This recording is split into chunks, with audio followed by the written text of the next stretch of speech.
السلام علیکم دوستو، آپ دیکھ رہے ہیں یوٹیوب چینل مرر لیس۔ آج ہم بات کریں گے بھارت میں ہونے والے کسانوں کے احتجاج کی۔ کسانوں نے یہ احتجاج 9 اگست 2020 کو شروع کیا تھا۔ آج کسانوں کے اس احتجاج کو 6 ماہ ہونے کو ہیں۔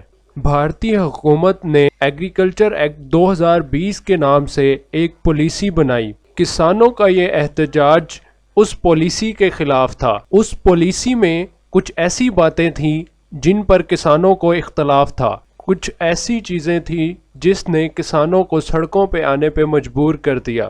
پہلے بھارت میں فصلوں کی خریداری کے لیے مختلف منڈیاں تھیں جس میں حکومت کی طرف سے منیمم سپورٹ پرائز یعنی کہ فصلوں کا ایک ریٹ مختص کر دیا جاتا تھا۔ اس نئی پالیسی کے مطابق ان منڈیوں کو تقریباً ختم ہی کر دیا گیا، جس پر کسانوں کو اختلاف تھا۔ اس ایکٹ کے مطابق کسان اپنی فصل اس منڈی میں بھی بیچ سکتا تھا، لیکن اس کے علاوہ کہیں بھی پورے بھارت میں وہ بیچ سکتا تھا۔ جو خریدار ان منڈیوں میں کسانوں سے فصل خریدے گا اسے حکومت کو ٹیکس دینا ہوگا، لیکن اس پالیسی کے مطابق کوئی بھی خریدار ان منڈیوں سے باہر بغیر ٹیکس دیے کسانوں سے فصلیں ان منڈیوں سے باہر خرید سکتا ہے۔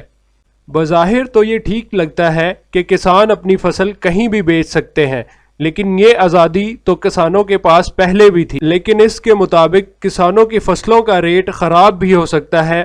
منڈیوں سے باہر حکومت کا کوئی چیک اینڈ بیلنس نہیں ہوگا، فصلوں کا ریٹ پرائیویٹ سیکٹر طے کرے گا۔ اس پالیسی میں مودی اپنے ان دوستوں کی مدد کرنا چاہ رہا تھا جس نے اسے الیکشن میں پیسے لگا کر جتایا۔ یہی وجہ تھی کہ کسانوں نے اپنے احتجاج میں منڈی بچاؤ کسان بچاؤ کا نعرہ لگایا۔ اس احتجاج میں کئی سکھ کسانوں کی جانیں بھی گئی، لیکن انہوں نے پھر بھی ہار نہ مانی اور اس احتجاج کو اب تک جاری رکھے ہوئے ہیں۔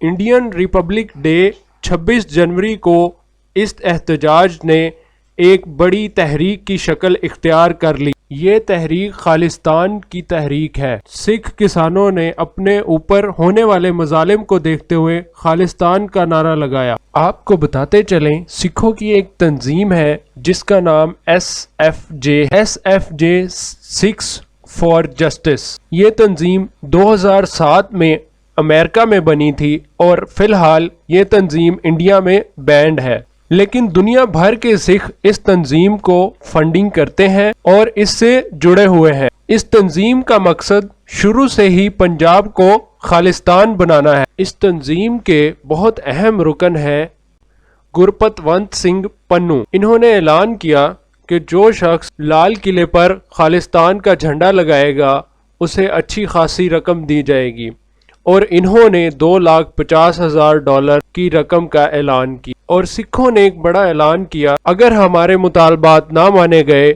تو ہم 1 فروری کو دوبارہ دلی کے اندر داخل ہوں گے اور دلی کو دوبارہ بند کر دیں گے اور اس بار پارلیمنٹ کے باہر احتجاج کریں گے۔ اسی موقع پر اس تنظیم نے دوبارہ پھر اعلان کیا کہ جو شخص پارلیمنٹ پہ خالصتان کا جھنڈا لگائے گا اسے $3,50,000 کا انعام دیا جائے گا۔ نہ صرف بھارت میں بلکہ کئی ممالک میں سکھوں نے احتجاج کیا اور اپنے سکھ بھائیوں کی سپورٹ کی۔